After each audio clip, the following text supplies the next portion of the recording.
اس سے بہتر بات اور کیا ہو سکتی ہے کہ افغان وزیر خارجہ خود ہماری بڑھتی ہوئی قوت کا اعتراف کر رہے ہیں۔ کہا جاتا ہے کہ ہماری قیادت پاکستان میں موجود ہے، وہاں سے مزاحمت کاروں کو ہدایات جاری کرتی ہے، حالانکہ یہ بات غلط ہے۔ ہم اپنی عسکری کارروائیوں کا پروگرام خود بناتے ہیں اور یہ سارا پروگرام افغانستان کے اندر ہی مرتب ہوتا ہے۔ ہمیں پاکستان سے کسی قسم کی ہدایات نہیں ملتی۔ ہم اپنی ساری جنگی کارروائیاں اپنے قائد ملا عمر کے پڑوس میں رہ کر انجام دیتے ہیں۔ ملا عمر افغانستان میں ہیں اور وہ ہماری پوری رہنمائی کرتے ہیں۔ ان 5 برس سے طالبان نے دوبارہ خود کو منظم کیا اور مسلح ہوئے اور دیگر بہت سے مزاحمت کاروں کو جنگ کے قابل بنایا۔ اس عرصے میں طالبان نے دشمن کے مقاصد، منصوبوں اور جنگی طریقہ کار کا بھرپور جائزہ لیا۔ اس وقت طالبان ایک طویل مدتی پروگرام پر کاربند تھے جس کا مقصد قابض افواج کو کمزور کر کے انہیں افغانستان چھوڑنے پر مجبور کرنا تھا۔ قابض افواج کے انخلا کے بعد کرزئی حکومت خود بخود ختم ہو جاتی۔ طالبان کی عراق میں تربیت کے سوال کے جواب میں طالبان رہنما نے کہا کہ عراق پر امریکی جارحیت کے آغاز اور سقوط بغداد کے بعد ہمارے بہت سے کارکن عراق منتقل ہو گئے تھے تاکہ امریکی قبضے کے خلاف اسلامی مزاحمتی تحریک میں شامل ہو جائیں۔ عراق میں ہمارے کارکنوں نے جنگ کے جدید طریقوں کی ٹریننگ حاصل کی اور گوریلا جنگ کی بھی انہیں تربیت دی گئی، نیز کار بم دھماکے اور میزائل داغنے کی بھی انہیں تربیت دی گئی۔ چنانچہ جب کارکن افغانستان واپس آئے تو انہوں نے عراق میں آزمائے ہوئے طریقوں کو افغانستان میں دہرایا، جس سے اتحادی افواج کو کافی الجھن ہوئی۔ طالبان سے انہیں توقع نہیں تھی کہ وہ اپنی کارروائیوں میں جدید تکنیک اختیار کریں گے۔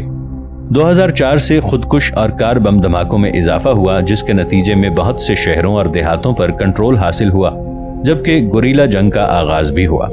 افغانستان کے حالات سے تھوڑی بہت واقفیت رکھنے والا ہر شخص جانتا ہے کہ طالبان، جنہوں نے اپنے آپ کو بہت حد تک ترقی یافتہ بنا لیا، اب گوریلا جنگ کے مرحلے سے وہ جنگ کے نئے مرحلے میں داخل ہو چکے تھے جو پہلے سے زیادہ منظم اور مسلح تھا۔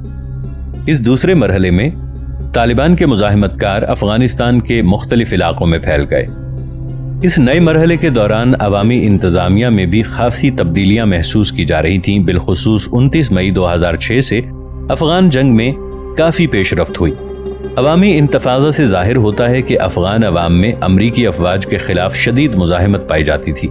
افغان عوام اتحادی افواج کو امریکی ایجنٹ سمجھتے تھے جنہیں امریکی مفادات کے لیے افغانستان پر مسلط کیا گیا تھا۔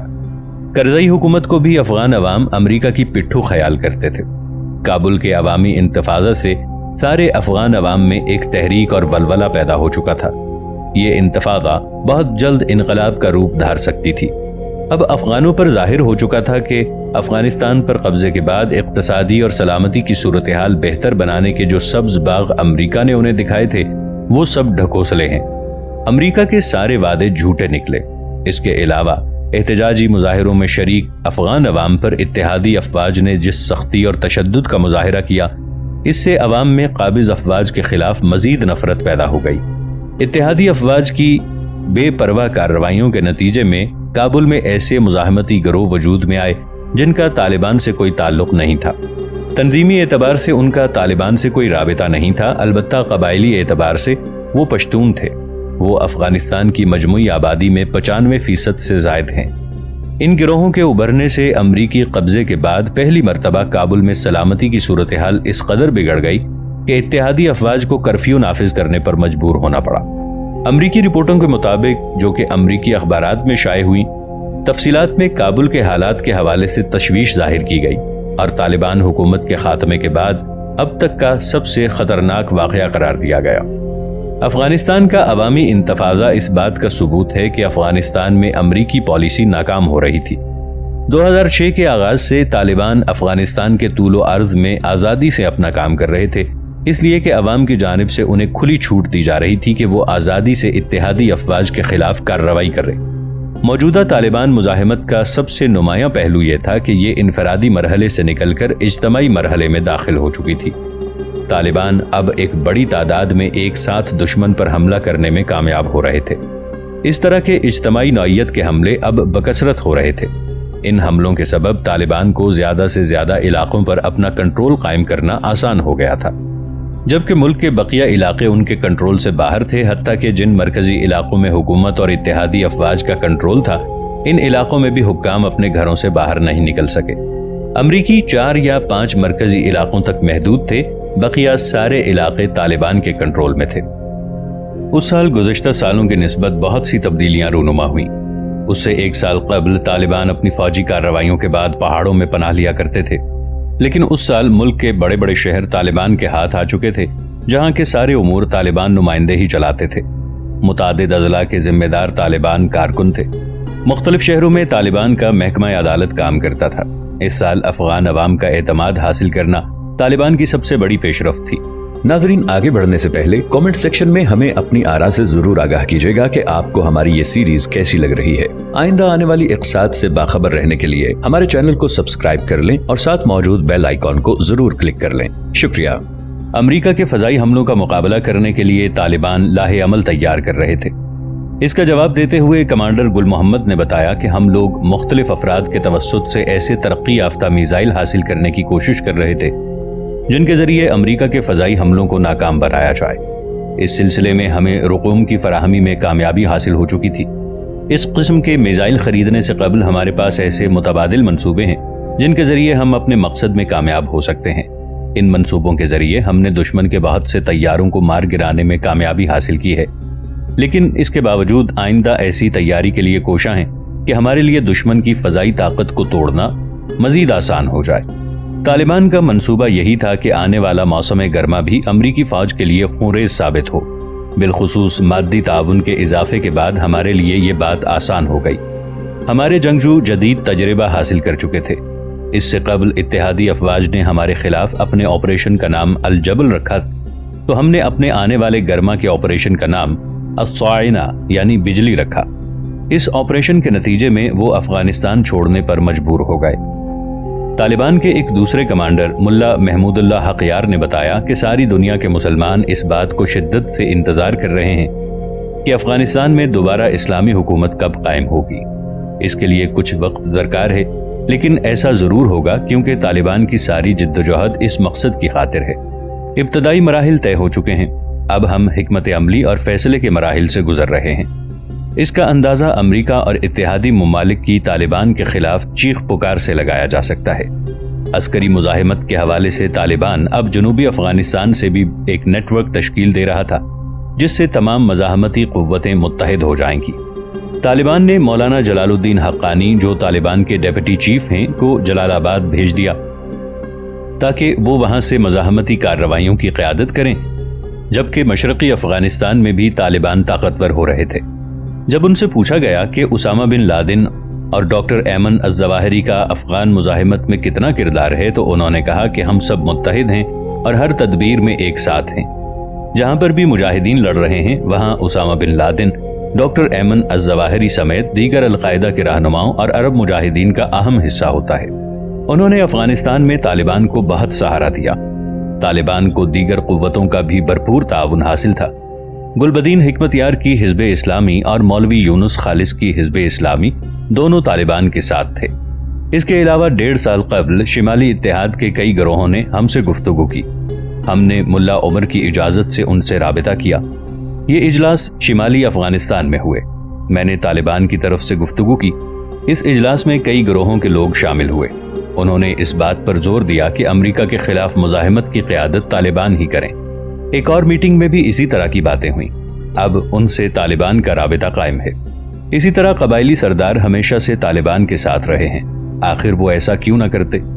امریکی بمباری میں سینکڑوں قبائلی شہید ہوئے، لیکن کرزئی حکومت خاموش رہی۔ سارے افغانی لوگ امریکی ظلم اور بمباری سے بیزار تھے، چاہے وہ عام لوگ ہوں یا کسی قبیلے کے سردار، سب لوگ طالبان کے ساتھ تھے۔ ملا عمر کی ہدایت پر میں نے تمام قبائلی سرداروں کے ساتھ دینے کا یقین دلایا۔ انہوں نے اس بات کی سختی سے تردید کی کہ طالبان چرس کی تجارت کرتے ہیں۔ انہوں نے کہا کہ یہ ایک شرمناک بات ہے طالبان کے لیے۔ طالبان جنہوں نے افیون کو افغانستان سے ختم کیا ہے، وہ چرس اور افیون کی تجارت کیوں کریں گے؟ یہ غلط ہے۔ جہاں تک پیسے کی بات ہے، ہمیں زیادہ پیسے کی ضرورت نہیں ہے۔ جتنی بھی ضرورت ہے اس کے لیے ہمارے اپنے ذرائع ہیں۔ طالبان پر افیون فروخت کر کے یا پاکستان سے مالی امداد حاصل کر کے جہاد کرنے کا جو الزام ہے، یہ دراصل ایک شکست خوردہ فوج کی باتیں ہیں۔ ظاہر ہے کہ دہشت گردی کے خلاف مہم کا سرخیل امریکہ اپنی غلطی تسلیم کر کے مزید خسارے میں نہیں جانا چاہتا، ورنہ امریکی اور اتحادی افواج کی شکست و ریخت کا سلسلہ مزید تیز ہو جائے گا۔ لیکن اس وقت جو صورتحال ہے وہ بھی کسی طور پر خود امریکہ کے لیے تسلی بخش نہیں تھی۔ حال ہی میں آمدہ ایک رپورٹ میں کہا گیا کہ بگرام ایئر بیس کے سامنے امریکی فوجی راز فروخت ہو رہے ہیں۔ یہاں سے ملنے والے ایک حساس ہارڈ ویئر میں امریکی فوجی اڈوں کے متعلق نقشے، جنگی پلان، فوجیوں کے ذاتی اور پیشہ ورانہ معلومات موجود تھیں۔ اس طرح کباڑ بازار میں USB ڈرائیوز، CDs، لیپ ٹاپ اور دیگر حساس ہارڈ ویئر فروخت ہو رہے ہیں جو بگرام ایئر بیس سے منسلک کباڑ بازار تک پہنچ چکے ہیں، جن سے استفادہ کرنے والوں میں امریکہ مخالف جنگجو اور طالبان سر فہرست ہیں۔ اس سے چند روز پہلے جب نیو یارک ٹائمز نے اپنی رپورٹ میں اس امر کا انکشاف کیا تو واشنگٹن سے لے کر پینٹاگون تک کھلبلی مچ گئی تھی۔ اس رپورٹ کی اشاعت کے فوری بعد امریکی حکام کے ایما پر درجنوں تفتیش اہلکاروں نے اس بازار کا رخ کیا اور وہاں اپنے مطلب کی نظر آنے والی تقریباً تمام اشیاء کو دگنے داموں پر خرید لیا۔ امریکی فوج سے منسلک ایک تفتیشی اہلکار کا دعویٰ ہے کہ جب اس نے ایک USB کا مواد چیک کیا تو اس میں امریکی صدر بش کے دورہ افغانستان کے موقع پر ایئر بیس میں کھینچی گئی تصویریں موجود تھیں، جو یقیناً ایک حساس معاملہ ہے۔ AP نے واشنگٹن نے اپنی رپورٹ میں دعویٰ کیا کہ پکڑی گئی یعنی اصل میں خریدی گئی USB ڈرائیوز میں بگرام ایئر بیس کے نقشے سے لے کر وہاں موجود بندی خانے تک کی تمام تفصیلات موجود تھیں۔ AP کے استفسار پر امریکی فوجی ترجمان مائک کوڈی نے کسی بھی تبصرے سے انکار کر دیا اور کہا کہ معاملے کی جانچ جاری ہے اور وہ اس پوزیشن میں نہیں ہیں کہ اس حساس معاملے پر کوئی رائے زنی کر سکیں۔ AP کے رپورٹر نے بتایا کہ اسے مقامی دکانداروں نے نہ صرف USB ڈرائیو دکھائیں بلکہ امریکی ساخت لیپ ٹاپ بھی فروخت کرنے کی پیشکش کی۔ دکاندار نے اپنی شناخت ظاہر نہ کرتے ہوئے کہا کہ وہ ایک دن پہلے یہی سامان آدھی قیمت پر بیچ چکا ہے، لیکن آج وہ کم قیمت نہیں لے گا اور $50 میں ایک USB فروخت کرے گا۔ ایک اور دکاندار نے کہا کہ اس سے امریکی فوجی ساری USB ڈرائیوز لے کر ایئر بیس گیا اور اس نے وعدہ کیا ہے کہ وہ انہیں واپس کر دے گا۔ فوجی نے زر ضمانت بھی دیا ہے جو اصل قیمت سے کہیں زائد ہے۔ AP نے اپنی رپورٹ میں بتایا کہ اس کے پاس USBs آئی ہیں، ان میں خوفناک حد تک حساس مواد موجود ہے۔ مثلاً ایک USB میں امریکی فوجیوں کی مکمل فہرست، پتے اور ان کے سوشل سیکیورٹی نمبر بھی موجود ہیں، جبکہ اس میں امریکی فوج کے نیوکلیائی، کیمیائی اور حیاتیاتی جنگی رازوں اور پلان کی مکمل عصری تفصیلات درج تھیں۔ لاس اینجلس ٹائمز نے اپنی رپورٹ میں بتایا کہ ایک USB ڈرائیو میں حساس معلومات، اہم نقشے، چارٹس، انٹیلیجنس رپورٹ سمیت وہ معلومات بھی موجود تھی جس میں امریکی حکام کو بریفنگ دی گئی تھی کہ کس طرح طالبان جنگجو پاکستانی علاقے کو استعمال کرتے ہیں۔ لاس اینجلس ٹائمز نے ایک الگ USB ڈرائیو کا تجزیہ کرنے کے بعد بتایا کہ اس میں ان تمام افغان باشندوں کی تفصیلات تک درج تھیں جو امریکی فوج کے لیے مستقل بنیادوں پر جاسوسی کر رہے ہیں۔ مقامی دکانداروں نے صحافیوں کو بتایا کہ جناب، ہمیں نہیں معلوم کہ اس میں کیا ہے، ہم ان پڑھ لوگ ہیں لیکن صرف ہارڈ ویئر کی قیمت وصول کر رہے ہیں، اب کس کے لیے اس میں کیا دلچسپی ہے اس سے ہمارا کوئی تعلق نہیں۔ ادھر امریکی commander lieutenant general Karl Eikenberry نے اخباری رپورٹوں کے بعد ایک حکم جاری کیا جس کے تحت کمپیوٹر معلومات کو تلف کرنے، محفوظ رکھنے سمیت ناقابل استعمال ہارڈ ویئر کی فروخت کی تمام سابق پالیسیاں روک دی گئی۔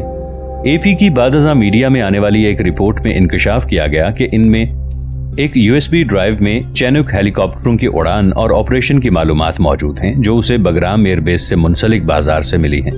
ان USB ڈرائیو سمیت دیگر اہم حساس مواد کی کباڑی بازار میں فروخت کے حوالے سے ایک امریکی فوجی نے بتایا کہ بگرام ایئر بیس پر سینکڑوں افغان ورکرز کام کرتے ہیں، ان میں صفائی کرنے والے بھی ہیں، ہو سکتا ہے یہ کام ان کا ہو۔ لاس اینجلس ٹائمز نے اپنی رپورٹ میں کہا ہے کہ وہاں بازار میں فوجی اشیاء صرف مثلاً جوتے، جیکٹوں، چاقوؤں اور دیگر آلات سمیت USB drives, CDs، hard disk سمیت لیپ ٹاپ اور اس کا سامان بھی فروخت کیا جاتا ہے۔ افغانستان میں مقیم ایک امریکی کمانڈر نے بتایا کہ ان حساس معلومات کی اتنی زیادہ اہمیت ہے کہ اگر یہ طالبان یا القاعدہ کے جنگجوؤں کے ہاتھ لگ گئیں تو اس سے افغانستان میں امریکی آپریشن کو زک پہنچنے کا خدشہ ہے۔ ایک امریکی اخبار کی نمائندہ خاتون نے بگرام سے اپنی رپورٹ میں بتایا کہ جب وہ حساس معلومات کی فروخت کی اطلاع کی تصدیق کرنے بازار پہنچی تو وہاں 6 مسلح محافظوں کے درمیان ایک امریکی فوجی افسر کو پایا جو وہاں موجود USB ڈرائیوز خرید رہا تھا۔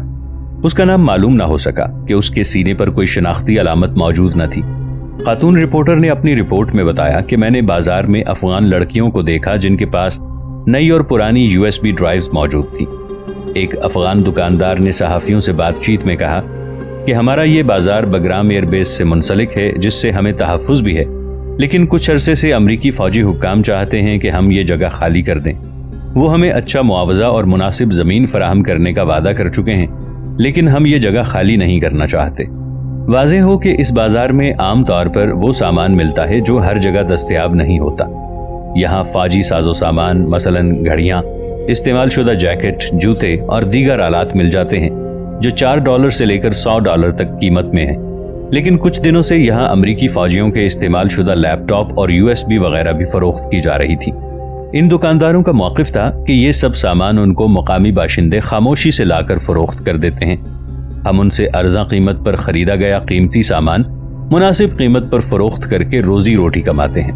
ان حساس USB ڈرائیوز کے ملنے کے بعد commander of joint task force 76 army major general Benjamin فراسکے نے تحقیقات کا حکم دیا، جو کرمنل انویسٹیگیشن کمانڈ کے تحت جاری کی گئی۔ امریکی ترجمان لیفٹیننٹ مائسک کوڈی نے کہا کہ اب تک کسی گرفتاری کی اطلاع نہیں دی گئی، لیکن اگر کوئی گرفتاری ہوئی تو اس کے متعلق ضرور بتایا جائے گا۔ تحقیقات مکمل ہونے کے بعد AP کے ہیڈ کوارٹر نے اپنی رپورٹ میں قرار دیا کہ اسے مقامی دکاندار نے اپنے انٹرویو کے دوران بتایا کہ وہ حساس معلومات کے متعلق کچھ نہیں جانتا، اسے دلچسپی ہے تو اس فروخت سے۔ ادھر AFP نے اپنی رپورٹ میں واضح کیا کہ ان حساس قسم کی معلومات میں پاکستان کے حوالے سے بھی کافی معلومات تھیں جو اگر کسی کے ہاتھ لگ جاتی تو کافی مسائل پیدا ہو سکتے تھے۔ فوجی رازوں اور حساس معلومات پر مشتمل ہارڈ ویئر کی بگرام ایئر بیس کے سائے تلے فروخت پر امریکی حکام کا موقف ہے کہ یہ سب ان افغان ورکرز کی کارستانی ہے جو بگرام ایئر بیس پر صفائی ستھرائی کا کام کرتے ہیں، لیکن مقامی افراد کا موقف ہے کہ یہ بات اس حد تک ٹھیک ہے کہ انہیں بازار تک افغان ورکرز نے پہنچایا، جبکہ پوری بات کچھ اور ہے۔ مقامی افراد کا موقف تھا کہ یہ بات اس حد تک ٹھیک ہے کہ انہیں بازار تک لانے کا کام خود امریکیوں میں سے کسی نے کیا ہے۔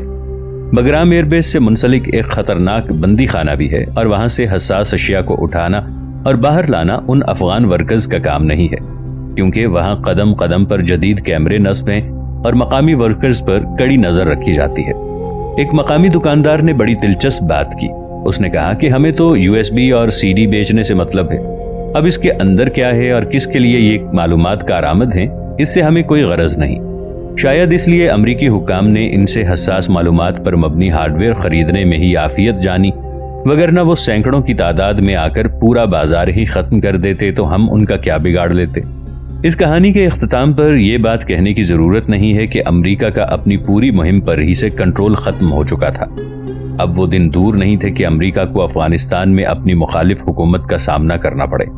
ستمبر 2006 اختتام تک طالبان کے حوالے سے جو صورتحال تھی، اس پر میں نے ان دنوں لکھا کہ کیا امریکی صدر بش پاکستان اور افغانستان کے درمیان وہ اختلافات ختم کروانے میں کامیاب ہو سکیں گے جو ایک عرصے سے الزامات اور جوابی الزامات کے مراحل سے گزر کر کشیدگی کی انتہا کو چھو رہے ہیں؟ کیا امریکی صدر مشرف اور حامد کرزئی دونوں کو اقتدار میں دیکھنے کا خواہاں ہیں؟ اور کیا دونوں اتحادی آپس میں اتحادی بن سکیں گے؟ یہ اہم ترین حساس سوالات اور پیچیدہ معاملات تھے۔ ایک طرف افغانستان میں انٹرنیشنل اسسٹنٹ فورسز کے لگ بھگ 9,000 فوجیوں میں، جن میں جرمنی کے 3,000، کینیڈا کے 2,300، برطانیہ، ناروے، ترکی، اسپین، امریکہ اور ہالینڈ سمیت کئی ممالک کی نمائندگی تھی، اور افغان نیشنل آرمی جس میں اس وقت 33,000 فوجی بیان کیے جاتے ہیں۔ دونوں کی جانب سے اس ماہ ہونے والے آپریشن میڈیوسا میں سینکڑوں افراد کے مارے جانے کے باوجود افغانستان کے حالات کسی طور پر بہتری کی جانب جاتے نظر نہیں آ رہے تھے۔ 2 ہفتے سے زائد جاری گھمسان کی لڑائی کے دوران نیٹو کے supreme commander general James Jones نے نیٹو ممالک سے گزارش کی کہ وہ افغانستان مزید فوج بھیجیں، لیکن جہاں اسپین، جرمنی، فرانس اور اٹلی جیسے بڑے بڑے ممالک نے ایسا کرنے سے انکار کر دیا، وہیں لٹویا جیسے چھوٹے ملک نے ایسا کرنے کی حامی بھر لی، جس سے اس احساس کو مزید تقویت ملی کہ بڑے مغربی ممالک اب افغانستان میں اپنے شہریوں اور فوجیوں کی زندگیاں داؤ پر لگانے کو آسانی سے تیار نہیں ہو رہے، اور جنوبی افغانستان کے بدتر ہوتے حالات نے وہاں فوجی کارروائیوں کے ساتھ ساتھ خود کابل میں کرزئی حکومت کی گرفت برقرار رکھنا دشوار تر ہوتا جا رہا ہے۔ خودکش حملوں سے پکتیکا صوبے کے گورنر حکیم القول کے مارے جانے کے بعد اب نیمروز صوبے میں یا لارام ضلع اور افراد صوبے میں فراوت کے علاقوں پر بھی طالبان کی مکمل گرفت بیان کی جا رہی تھی، لیکن ایک طرف مختلف افغان علاقوں میں خونریزی میں تیزی آ رہی تھی